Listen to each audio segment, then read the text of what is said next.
The businessman's son had never walked until he caught the nanny doing this. Michael Richardson felt the weight of guilt crushing his chest as the doctors repeated the same words he'd been hearing for 4 years. His son Ethan, a boy with blonde hair and bright blue eyes, had been born with a rare condition affecting his motor coordination, and every specialist was adamant that he would never walk on his own. Then, one Thursday afternoon, when Michael came home early from the office, he heard something unbelievable coming from his son's room. Laughter. Real laughter, the kind he hadn't heard in months. He approached the slightly open door, and what he saw left him completely speechless. "Come on, Ethan. Just one more step to get the teddy bear," said the young nanny in a sweet, encouraging voice. And there was his son, standing, wobbling but steady, taking steps toward the colorful toy she was holding. Michael had to lean against the wall to keep from collapsing. It was impossible. The doctors had been clear about this. "I did it, Aunt Ashley, I did it," Ethan shouted, hugging the teddy bear to his chest. The nanny, a young brunette in her early 20s with curly hair and a radiant smile, lifted the boy into the air, spinning him around the room as they both laughed loudly. "You're the bravest boy in the world," she said, planting a kiss on his forehead. Michael stood there frozen, watching the scene as if it were a dream. Ashley had been hired just 3 weeks earlier, at the insistence of Mrs. Jenkins, the family's housekeeper. He had initially resisted the idea, preferring specialized nurses, but none of them had managed to form a real bond with Ethan. When he finally walked into the room, trying to act casual, Michael saw his son quickly return to his wheelchair as if nothing had happened. "Hi, Dad," Ethan said, just like he always did. "Hi, champ. How was your day?" Michael asked, looking straight at Ashley. "It was so fun. Aunt Ashley taught me a new song," the boy replied, seemingly unfazed by what had just happened. Ashley just smiled, but Michael could see nervousness in her brown eyes.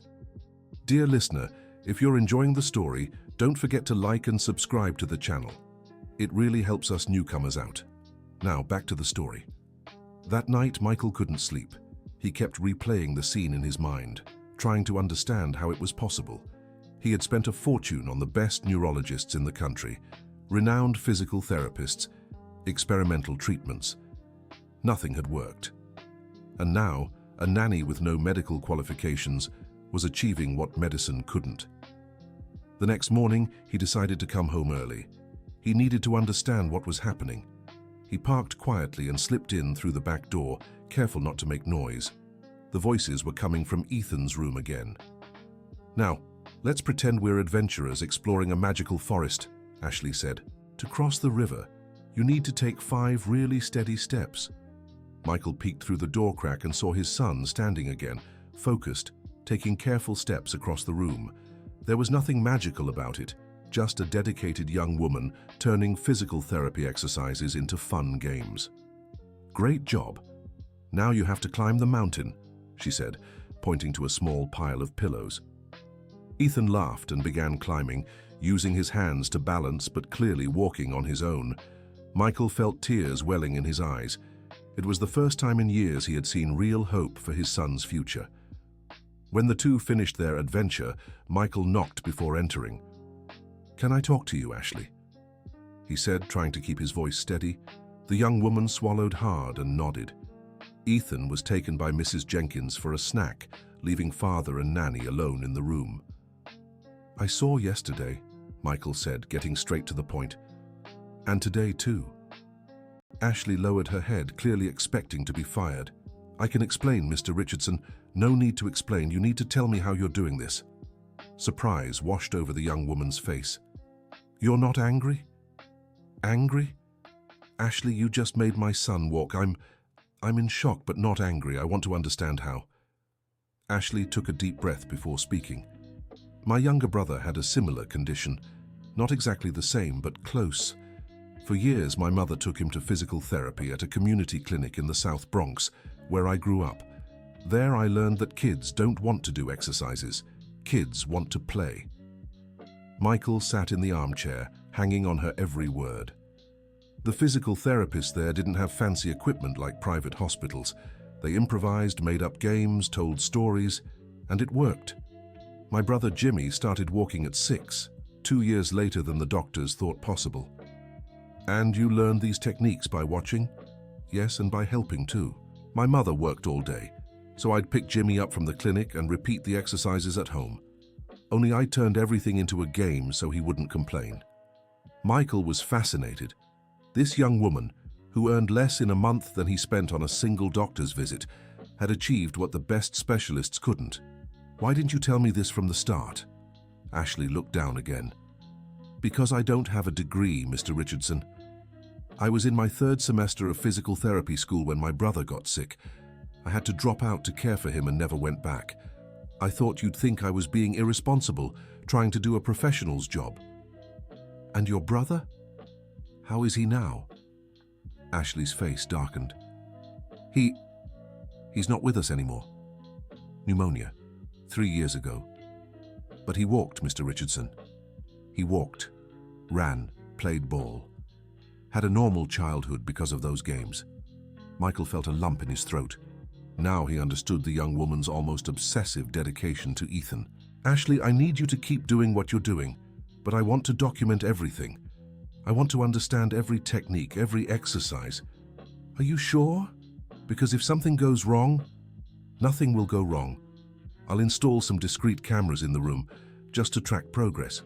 And I want you to write down everything you do, how my son responds. Any detail you think matters. Ashley nodded, still processing that she wasn't being fired. One more thing, Michael said. I want you to teach me. I want to be part of these sessions. You? Yes, I'm his father, but I realize I spend so little time at home, I don't even know how to play with my own son. If you can get him to walk by playing, maybe you can teach me to be a better father too. That afternoon, Michael cancelled all his meetings and watched Ashley work with Ethan. It was amazing how she turned every movement needed to strengthen his muscles into an exciting adventure. Ethan didn't realize he was doing physical therapy. To him, he was just having fun with Aunt Ashley. Now we're pirates hunting for treasure, she said, hiding small toys around the room. But watch out for the slippery rocks. Ethan laughed as he carefully stepped between the cushions scattered on the floor, working on his balance without even knowing it. Michael began taking notes in a notebook, recording every technique, every reaction from his son. For the first time in years, he was seeing real progress. At dinner, Ethan was more lively than usual. Daddy, today I was an adventurous pirate, he said excitedly. Really? And did you find any treasure? I did. Aunt Ashley said the greatest treasure was my courage. Michael looked at Ashley, who was helping Ethan with his food, and felt immense gratitude for this young woman who had entered their lives. 3 days later, the discrete cameras were installed. Michael began watching the recordings every night, studying every detail of Ashley's techniques. It was fascinating to see how she kept Ethan motivated and focused for hours, something no professional therapist had managed before. However, the peace was shattered when Jennifer, Michael's ex-wife and Ethan's mother, showed up unexpectedly on a Tuesday afternoon. She had been against hiring Ashley from the start, insisting only certified professionals should care for their son. Michael, we need to talk, she said, entering the house with the key she still had. Jennifer, you could have called first. I heard you hired an unqualified babysitter to look after our son. I came to see it for myself. Michael sighed. The divorce had been finalized 2 years ago, but Jennifer still tried to control every aspect of Ethan's life, even though she lived in another city and visited only sporadically. She's not just a babysitter, Jen. She's helping Ethan in ways no professional has. Michael, our son has a serious condition. You can't just play doctor with some random girl. At that moment, laughter came from the garden. Through the window, they saw Ethan walking across the lawn, holding Ashley's hand, trying to catch a butterfly. Jennifer froze. How is he walking? That's what I've been trying to tell you. Ashley developed a method that's working. That's impossible. The doctors were clear about his limitations. The doctors were wrong. Jennifer rushed to the garden, Michael close behind. When they got there, Ethan was sitting on the grass, resting, while Ashley told him a story about the butterfly they'd seen. Ethan? His mother called. The boy looked up and smiled. Mommy, you came to visit. Jennifer knelt beside him, still in shock. How were you walking just now, sweetheart? Aunt Ashley taught me. She said if I'm brave, I can do anything. Jennifer looked at Ashley with a mix of suspicion and curiosity. You have no medical qualifications to be doing this, she said coldly. Mommy, don't be mean to Aunt Ashley, Ethan protested. Michael stepped in before things escalated. Jen, let's talk inside. Ethan, stay here with Ashley a little longer. Dear listener, if you're enjoying the story, don't forget to like and subscribe to the channel. It really helps us newcomers. Now, back to the story. Inside, the argument grew heated. Michael, this is reckless. What if she hurts him? What if she's forcing movements that could harm his development? Jennifer, look at our son. When was the last time you saw him this happy? When was the last time he made this much progress? Progress based on what? Unproven methods from some unlicensed girl. Based on results. He's walking, Jen. For a few minutes. That doesn't mean anything. It could just be temporary excitement. Michael showed her some of the recordings on his tablet. Jennifer watched silently as Ethan took steady steps, climbed small obstacles and maintained his balance for longer periods. How long has this been happening? She asked, her voice softer. 3 weeks, and he's improving every day. Jennifer sat on the couch, clearly torn between joy at her son's progress and concern over the unconventional methods. I want to talk to this nanny. Alone. Michael called Ashley, who entered the room visibly nervous. Jennifer stared at her for a few seconds before speaking. My name is Jennifer. I'm Ethan's mother. I want you to explain exactly what you're doing with my son. Ashley took a deep breath and began explaining again her experience with her brother, the techniques she learned at the community clinic, how she adapted traditional exercises into games. Do you understand this could be dangerous? Jennifer asked. I do, Mum. That's why I'm very careful. I never force movements. If Ethan shows any discomfort, we stop immediately, and I always watch for signs of tiredness or pain. Have you written everything down? Ashley showed a detailed notebook where she recorded each session, every bit of progress, every technique used. Jennifer flipped through the pages, impressed by the level of detail. Why are you doing this? What's your real interest in it? The question caught Ashley off guard. She stayed silent for a few seconds before answering. My brother didn't have the same opportunity Ethan has. When he got sick, we didn't have the means for private treatments. He relied only on what we could get at the health clinic. When I see Ethan, I see a second chance to make a difference in a child's life. Are you using my son to process your brother's loss? The question was harsh, but Ashley wasn't offended. Maybe. But that doesn't mean I'm not genuinely committed to his well-being. Every bit of Ethan's progress makes me happier than it does him. Jennifer exchanged glances with Michael. I want a second medical opinion on what's happening. Perfect, Michael agreed. I've already scheduled an appointment with Dr. Thompson for tomorrow. The next day, the family neurologist, Dr. Thompson Williams, a man in his 50s with graying hair and round glasses, examined Ethan and watched some of the recordings of the sessions with Ashley. It's interesting, he murmured as he observed the videos.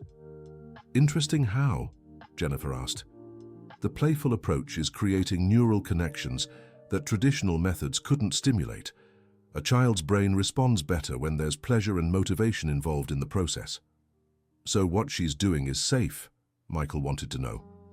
Apparently, yes. In fact, I'd like to document this process more formally.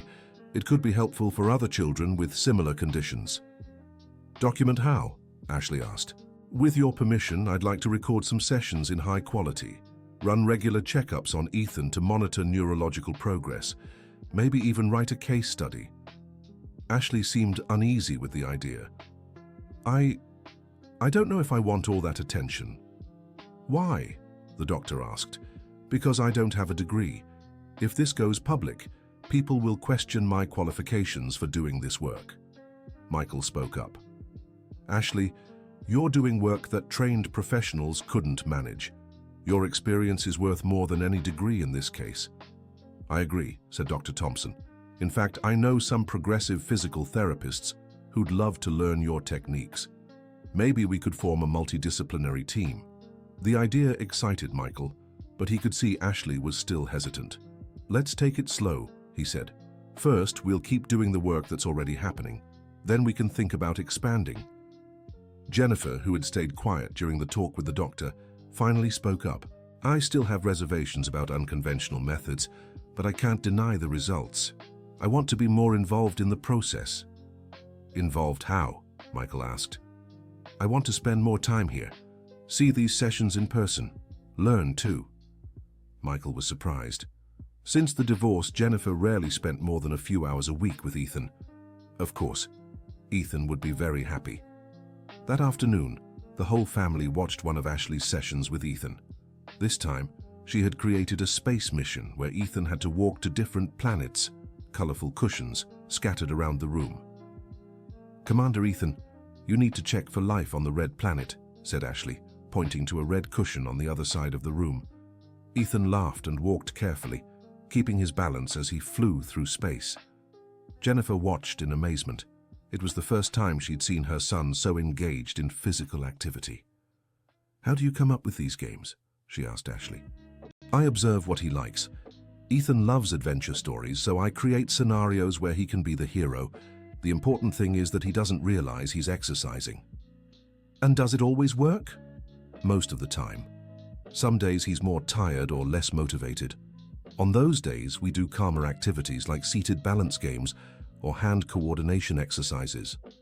Michael was impressed by the practical knowledge Ashley showed. It was clear she had studied far beyond what she'd learned observing at the clinic. Ashley, where do you get information about these techniques? The internet, mostly. I watch videos by physical therapists, read articles about child motor development. I adapt what I learn to Ethan's way. Do you do this on your days off? Ashley blushed slightly. I study almost every night. I want to make sure I'm doing everything right. Jennifer and Michael exchanged glances. They were seeing a dedication that went far beyond what they'd expect from any employee. In the following days, Jennifer started spending more time at the house, observing and joining the sessions. At first, there was tension between her and Ashley, but gradually they developed a relationship of mutual respect. Can I try? Jennifer asked during a session, wanting to help with one of the games. Of course, said Ashley. Ethan, Mommy's going to be the princess who needs rescuing. Ethan was excited by the idea of including his mother in the game. He walked to where Jennifer was trapped behind some cushions and rescued her, leading her by the hand to the safe zone. My hero, said Jennifer, hugging her son. Michael watched the scene, moved. It had been years since he'd seen the family so united and happy. 2 weeks later, Ethan had progressed so much that he could walk longer distances without support. Dr. Thompson was impressed by the follow-up tests. The neural connections are strengthening quickly, he explained. What would normally take years to develop is happening in months. Does that mean he'll walk normally? Asked Jennifer. I can't guarantee normally like a child without his condition, but the results are extremely promising. If we keep this pace, he may develop nearly full mobility. The news left everyone emotional. Ashley, however, seemed worried. Something wrong, Ashley? Asked Michael, noticing her expression. It's just, when Ethan doesn't need my special care anymore, I'll lose my job, right? The question took Michael by surprise. He hadn't thought of that. Ashley, no matter Ethan's progress, you'll always have a place in our family. You saved my son. You saved our family. But I'm still just a nanny without a degree. You're so much more than that, Jennifer interjected. You're the person who achieved what medicine couldn't. That's worth more than any piece of paper. That night, Michael had a serious talk with Jennifer about the future. I've been thinking about how we can officially help Ashley, he said. How so? Pay for her to finish her physical therapy degree. With the experience she already has, she'd be an amazing physical therapist. That's a good idea. She deserves this opportunity. And there's something else. I've been thinking about us. Jennifer looked at him carefully. What do you mean?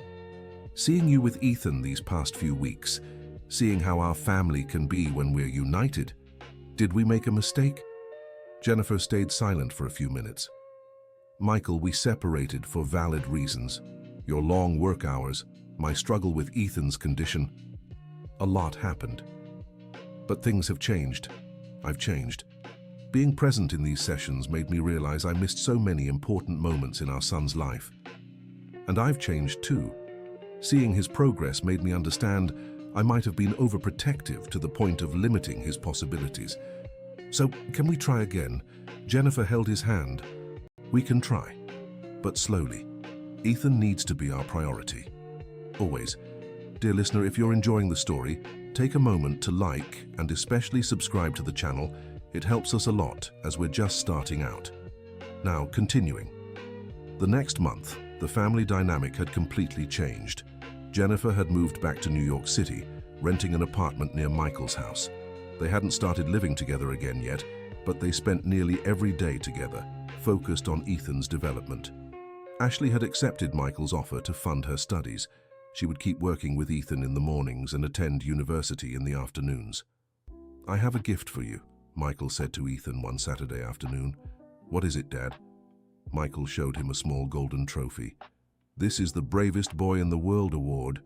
Ashley told me you deserve it." Ethan took the trophy, beaming with happiness. "Can I show Aunt Ashley?" "Of course." Ethan ran to show the gift to Ashley, who was in the garden preparing a new activity. When she saw him running without help, she was moved to tears. "Ethan, you're running!" "I am, and I won a trophy." Ashley hugged him, crying with joy. "You're amazing, champ." Michael and Jennifer watched the scene from the porch, holding hands. "She saved our family," Jennifer said. "She really did," Michael agreed. At that moment, Ethan ran up to them. "Dad, Mom, come play with me and Aunt Ashley." "Let's go," Jennifer said, heading down the stairs. The afternoon was spent in the garden with games that mixed fun and therapeutic exercises.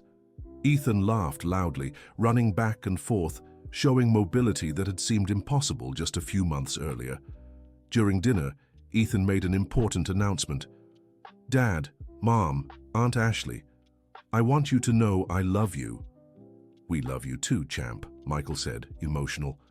"And I want to thank Aunt Ashley for teaching me to be brave." Ashley wiped away a tear. "Ethan, you were already brave. I just helped you see it. And now can I help other kids like you helped me?" The question surprised everyone. "What do you mean, sweetheart?" Jennifer asked. "When I grow up, can I teach other kids to walk by playing?" Michael looked at Ashley and got an idea. "You know what? I think we can start that before you grow up." "How, Dad?" "What if we made a video showing some of the games you play? Other families could learn and help their kids too." Ashley was excited by the idea. "That would be amazing. We could show that physical therapy can be fun." "And I'd be Aunt Ashley's assistant," Ethan said, thrilled. "Head assistant," Ashley agreed. 3 months later, the YouTube channel Playing and Growing had become a hit among families with children who had special needs. Ethan and Ashley demonstrated therapeutic exercises disguised as playful activities, always with humor and joy. "Look, Ethan," Ashley said during a recording, "we've received letters from families all over the United States thanking us for the tips." "Really?" Ethan was thrilled. "Really. A mother from Chicago wrote that her son started walking after watching our videos." Ethan clapped his hands, happy to be helping other children. Michael was in the office when he received an unexpected call. "Mr. Richardson, this is the New York Health Department. We'd like to discuss the possibility of implementing the methods shown on your channel in some public clinics." Michael was surprised and excited.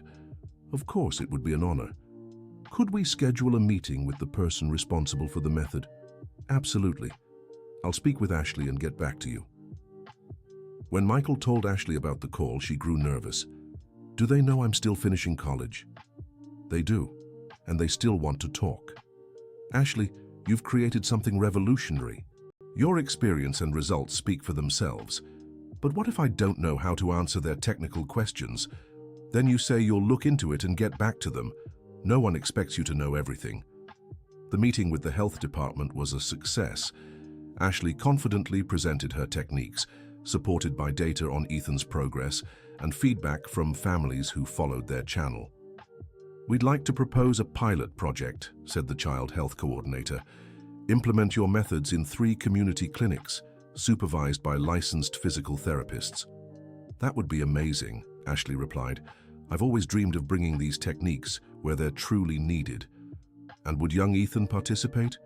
If his parents agree, it would be wonderful to have him as the project's ambassador. Michael and Jennifer didn't hesitate to say yes. A year later, the Play to Grow project was being implemented in 10 public clinics in New York City. Ashley had graduated with honors in physical therapy and was now the program's technical coordinator. Ethan, at 5 years old, ran freely through the park, playing with other children just like any boy his age. It was hard to believe doctors had once said he'd never walk. "Daddy, look!" he shouted from the top of the slide before racing down. Michael waved from the bench beside Jennifer, who was 6 months pregnant with a girl they planned to name Emma. "Sometimes I still can't believe we've come this far," Jennifer said. "I can," Michael replied. "Ashley taught me that miracles happen when you don't give up and find people who truly care. She changed our lives, and we changed hers too. Now she's helping hundreds of families." Ashley walked over, returning from a meeting at the nearby clinic. "How did it go, Ashley?" Michael asked. "Amazing. 3 children who started the program last month are already showing significant progress. That's wonderful." Ethan ran from the playground and threw himself into Ashley's arms. "Aunt Ashley, you're back." "I am, champ, and I have good news." "What?" "Remember Lily, the girl we met at the clinic last week?" "Yeah, the one in the wheelchair like I used to be. She took her first steps today." Ethan jumped with joy. "Really?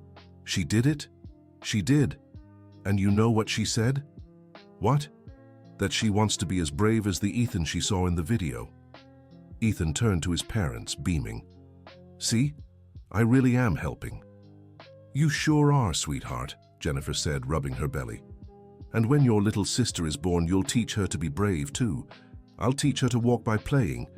"You sure will," Michael agreed. That afternoon, on their way home, Michael reflected on how much life had changed. 2 years ago, he was a man focused solely on work, distant from his son, separated from his wife. Today, he had a united family, a happy and healthy son, and had discovered that the greatest wealth wasn't in his business, but in the simple moments with the people he loved.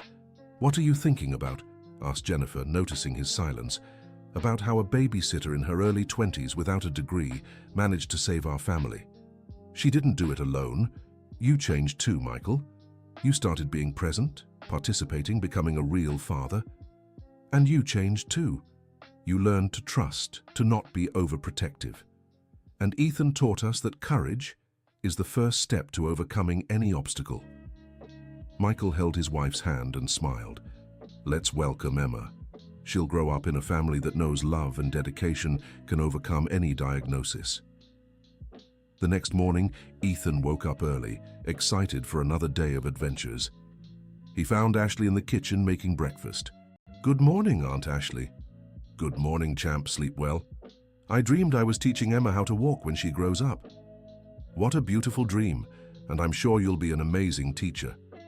You taught me that being a teacher is helping people discover they're brave, right?" Ashley knelt to meet the boy's height. "You've learned the most important lesson of all, Ethan." "What's that?" "That we all have a special strength inside us. Sometimes we just need someone to believe in us to find it." Ethan hugged Ashley tightly. "Thank you for believing in me, Aunt Ashley." "Thank you for teaching me it's worth believing, Ethan." Michael walked into the kitchen, already dressed for work, but in no hurry. "Good morning, family." "Good morning, Dad. Are you working all day today?" "No, champ. Today I'm leaving early to play with you at the park." "Really?" "Really. I've learned the best deals in life happen outside the office." Jennifer entered the kitchen, still in her pajamas, hand on her belly. "Emma's active today," she said, smiling. "She already wants to meet her brother," Michael joked. "And I can't wait to teach her how to be brave," Ethan said. "She'll have the best teacher in the world," Ashley said. "And the best family too," Michael added. At that moment, they all understood they'd found something no amount of money could buy, a true family, united by love and perseverance. 5 years passed. Ethan was now 10, an active and happy boy, playing sports and helping other kids through the growing project. Emma, at 4, was a bright and energetic girl who adored playing with her big brother. Ashley had specialized in pediatric neurology and now ran an innovative rehab center. She'd married Ryan, a physical therapist she met during her master's, and was expecting their first child. Michael had sold part of his businesses to focus more on family and the social project. He'd discovered he could be successful in business while working fewer hours and being more present. Jennifer had returned to her career as an architect, specializing in accessibility projects inspired by her son's journey. One Sunday afternoon, the whole family gathered in the backyard.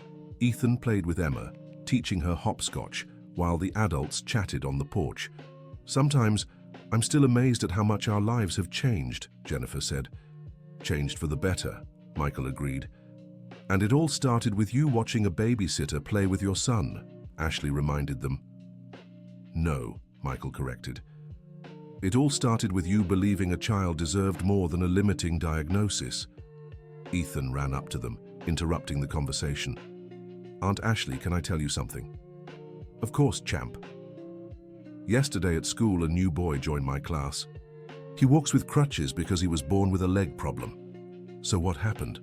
I told him that having a problem doesn't mean we can't be amazing. I told him about you and how I learned to walk by playing." "That's beautiful, Ethan. What did he say?" "He asked if you could teach him too." Ashley smiled, touched. "Of course I can. You can bring him here one of these days." "Really?" "Thank you, Aunt Ashley. You're the best." Ethan ran back to play with Emma, leaving the adults moved. "He really learned the lesson," said Michael. "He learned that true courage is helping others find their own courage," added Ashley. "And we learned that miracles happen every day through people who truly care," said Jennifer. Just then, Emma tripped and fell in the garden. Everyone tensed for a second, but she got up on her own, wiped her hands, and kept playing, just like she learned from watching her brother. "That's courage," said Michael.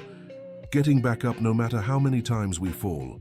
And having people who believe in us even when we don't believe in ourselves," Ashley added. The sun began to set, painting the sky in orange hues. The family stayed there, watching the children play, each reflecting on the journey that brought them to this moment of peace and happiness. Ethan stopped playing and came back over. "Can I say something important?" "Of course," said Michael. "I want you all to know how grateful I am for everything. For having you as my family, for learning to walk, for being able to help other kids." Everyone was moved by the boy's maturity. "But you know what I'm most grateful for," he continued. "What?" asked Jennifer. "For learning that love is the most powerful force in the world. It was your love that made me walk, not just with my legs, but with my heart too." There wasn't a dry eye on the porch. Ashley hugged Ethan tightly, followed by Michael, Jennifer, and Emma, forming a group hug that symbolized everything they'd built together. "We love you so much, champ," said Michael. "And I love you too. Forever." As the sun fully set, the family remained there, united, knowing they'd found the true meaning of happiness. Being present in each other's lives, believing in every person's potential, and never giving up even when everything seems impossible. The story of Ethan, Michael, Jennifer, and Ashley had become an example of how love, dedication, and courage can transform not just one life, but an entire family. And most importantly, how an ordinary person with a heart willing to help can make the most extraordinary difference in the world. The end of the story. So, what did you think of this story of overcoming challenges and family love? Have you or someone you know experienced something similar? Do you believe love and dedication can overcome the greatest obstacles? Share your thoughts with us in the comments. Don't forget to like if the story moved you, and most importantly, subscribe to the channel so you don't miss other incredible stories like this one. Your participation means so much to us.